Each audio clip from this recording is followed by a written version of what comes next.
कर्म का बंधन अवश्य निर्मित होता है, किंतु कार्य का बंधन निर्मित नहीं होता पार्थ। तुम्हें कर्म और कार्य के बीच क्या भेद है, ये जानना आवश्यक है। सभी कर्म कार्य, किंतु सभी कार्य कर्म नहीं। कर्म उस कार्य को कहते हैं जिसके साथ फल की आशा जुड़ी। मनुष्य जब भी सुख की, संपत्ति, प्रशंसा की आशा रखकर कोई कार्य करता है तो वो उस कार्य के फल से बंध जाता है।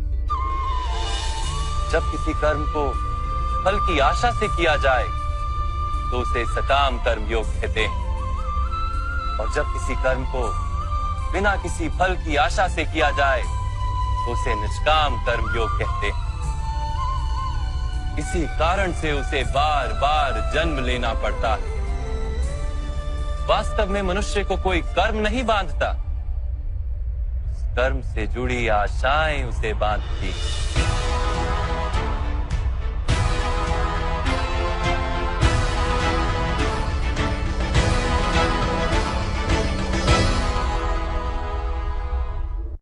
वास्तव में मनुष्य को कोई कर्म नहीं बांधता, उस कर्म से जुड़ी आशाएं उसे बांधती हैं। वो कैसे माधव? यदि इस युद्ध में तुम्हें विजय होने की आशा है तो पराजित होने पर तुम्हें भीषण दुख होगा, और वो दुख तुमसे कोई अन्य कार्य करवाएगा जिसके लिए तुम्हें दूसरा जन्म लेना पड़ेगा।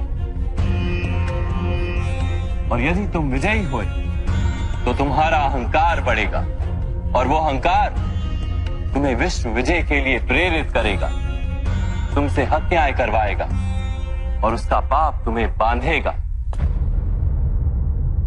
विचार करो, यदि तुम्हें इस युद्ध में ना विजय का मोह और ना पराजय का भय, तो इस युद्ध के अंत में तुम्हें सुख प्राप्त होगा या दुख प्राप्त होगा?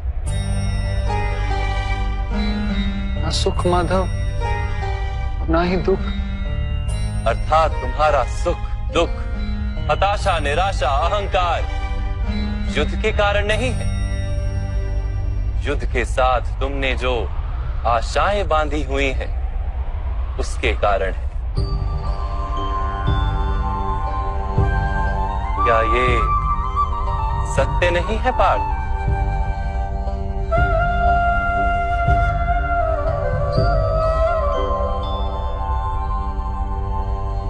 सुख दुखे समे कृत्वा लाभा लाभो जया जयो ततो युद्धाय युज्यस्व नैवं पाप मवाप्स्यसि।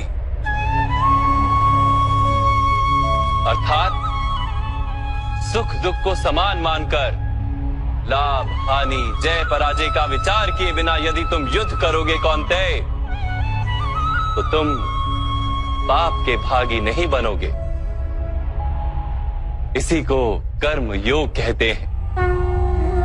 जो सांख्य का ज्ञान प्राप्त कर लेता है वो ये जान लेता है कि वो शरीर नहीं, केवल एक आत्मा है। शरीर के भोग और अनुभव तो केवल मृत्यु तक है, अर्थात वास्तविक नहीं, केवल माया है। उसके लिए कर्मयोगी बनना सरल हो जाता है।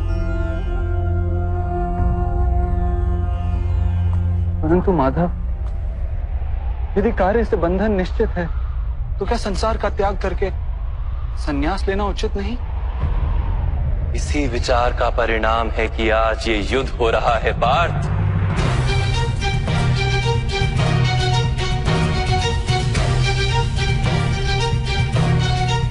विचार करो, जब सत्व गुण से भरे धर्म को जानने वाले लोग कर्मों का त्याग करते हैं, तब अधर्म से भरे लोग भी संसार को चलाते हैं।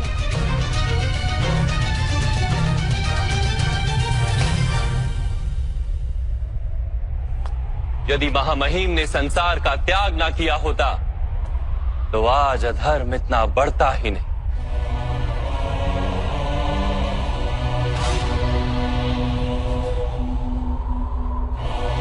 और तुम्हारे पिता ने यदि संन्यास ना लिया होता तो आज भ्राता युधिष्ठिर सुख से राज कर रहे होते।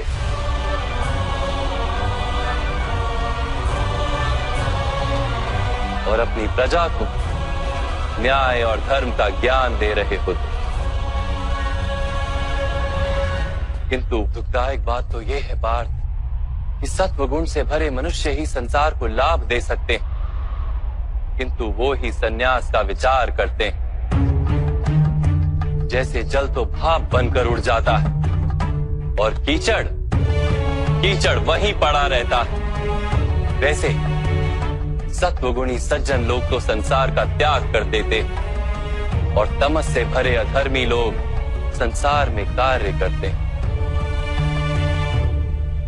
इसी कारण से संसार में पाप और अधर्म बढ़ता है।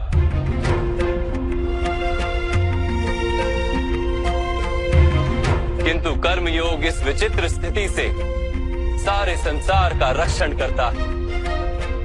कर्मयोगी फल की आशा का त्याग करता है, किंतु कर्मों का त्याग नहीं करता। वो इसी संसार में रहता है सन्यासी की भांति, सारे कार्य करता है किंतु उनमें लिप्त नहीं होता। कर्मयोगी अपनी संतानों से, स्वजनों से, अपनी प्रजा से कोई अपेक्षा या आशा नहीं रखता। स्वयं उसे संन्यास का लाभ होता है, किंतु समाज को संसारी की भांति लाभ देता।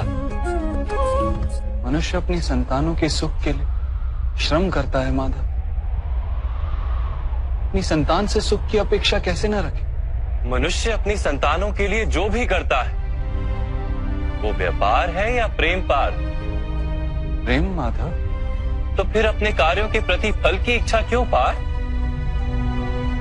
भविष्य का लाभ तो व्यापार में देखा जाता है, प्रेम में नहीं।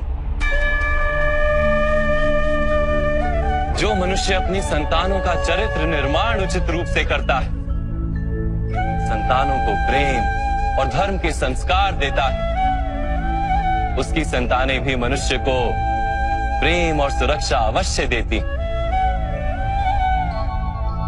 संतानों के कर्म, स्वजनों के व्यवहार उनके कर्म है पार, और जब उनके कर्मों पर हमारा कोई अधिकार नहीं होता तो उनसे आशाएं और अपेक्षाएं रखने का क्या प्रयोजन?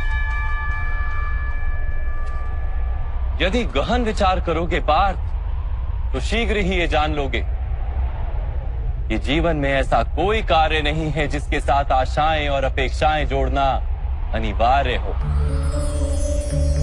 जब सृष्टि ही परमात्मा है और मनुष्य स्वयं परमात्मा का अंश है तो सारे कार्य परमात्मा ही करते हैं, मनुष्य स्वयं कुछ नहीं करता।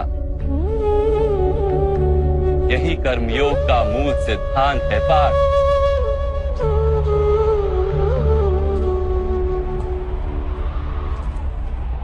तुम्हें भी कर्मयोगी बनकर ये युद्ध करना आवश्यक है पार्थ। त्रिगुणिया विश्या वेदा निस्त्रे गुणियो भवार्जुना निर्द्वंद्वो नित्य तत्वस्थो निर्योग क्षेम आत्मवान। 3 गुणों का त्याग करके निर्गुण बन जाओ पार्थ। इस द्वंद्व से मुक्त हो जाओ। सदा सत्व अर्थात परमात्मा में बुद्धि लगाकर कर्तव्य का वहन करते रहो। कुछ प्राप्त करने की इच्छा और कुछ प्राप्त किए हुए का रक्षण करने का विचार त्याग दो पार्थ और अपनी आत्मा को स्वतंत्र कर।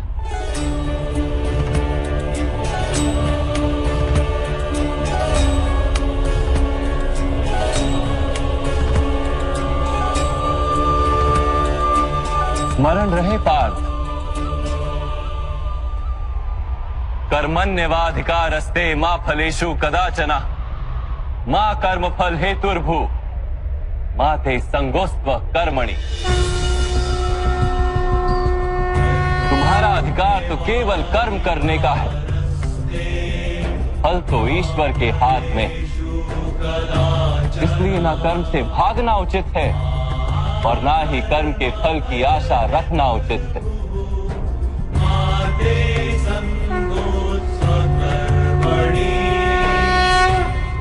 जो फल का त्याग कर दे परंतु कर्म का त्याग ना करे, ऐसे कर्म योगी को कैसे जाना जा सकता है माधव? विश्या विनिवर्तन्ते निरहारस्य देहिनः रसवर्जम रसोप्यस्य परम दृष्ट्वा निवर्तते। सुनो पार्थ, जो स्वाद से छूटने के लिए भोजन का ही त्याग कर देता है, वास्तव में उसके मन से स्वाद की लालसा कभी जाती ही नहीं। उसे दोहरी हानि होती है। एक तो वो निर्बल हो जाता है, जिसके कारण परमात्मा को प्राप्त करने का जो प्रयत्न अनिवार्य है उसे वो नहीं कर पाता, और दूसरा सदा ही उसका मन स्वाद की लालसा से भरा रहता है। इसलिए भोजन का त्याग करने से उत्तम है स्वाद की लालसा का ही त्याग कर दिया जाए। कर्म योगी अपने मन की सारी लालसाओं को खींच लेता है, जीवन को कर्तव्य मानकर कार्य अवश्य करता है, किंतु उन कार्यों से जुड़ता नहीं। और बात, जो व्यक्ति अपने कार्यों से आशाएं और इच्छा नहीं रखता, उसी के कार्य पूर्ण होते हैं। एक असफलता से दुखी होकर जिसका मन डोलता नहीं, एक सफलता से आनंदित होकर जो स्वयं को सर्वश्रेष्ठ नहीं मानता, ऐसे ही व्यक्ति को कर्म योगी कहते हैं। और ऐसा व्यक्ति जीवन में बार बार सफल होता है।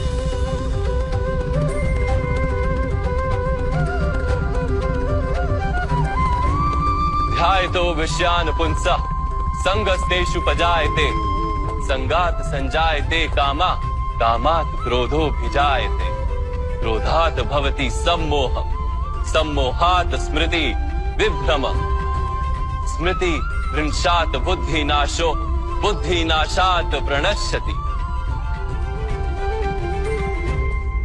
फल की आशा से कामना प्रकट होती है, और कामना का तो स्वभाव है असंतुष्ट रहना। असंतोष से क्रोध उत्पन्न होता है, और क्रोध से मोह जन्मता है। मोह के कारण व्यक्ति आचार और व्यवहार का ज्ञान ही भूल जाता है।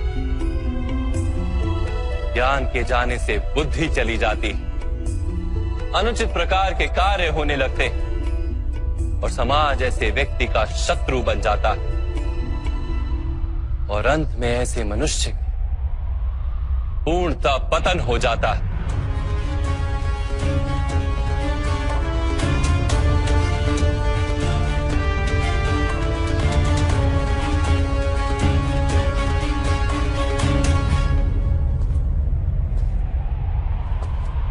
जैसे भ्राता दुर्योधन, उनके सेनापति महामहिम उनके ही शत्रु हैं, और तुम्हें विजय का आशीर्वाद दिया।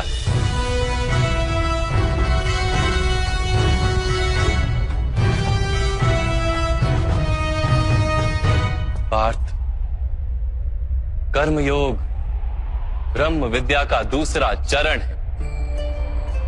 परमात्मा में अपनी बुद्धि स्थिर करो, स्वयं को आत्मा जानो, मिथ्या बंधनों से मुक्त हो जाओ, और फल की आशा का त्याग करके केवल कर्म करते रहो।